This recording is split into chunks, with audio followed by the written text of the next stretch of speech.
5 അടി നീളമാണ് മൊത്തം. അതിൽ ഹോൾഡ് ചെയ്യുമ്പോൾ 2.5 അടി നീളം. സുഖമായിട്ട് വണ്ടിയിൽ മണിക്കോ വലിയ വലിയാൽ ഡിസൈറായി ഇതിന് മുകളിൽ കവറുണ്ട്. ആ കവർ ഇവിടെ കാണിച്ചു തരാം.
കവറിട്ടേ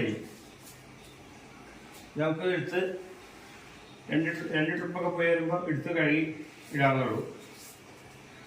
ഓക്കെ.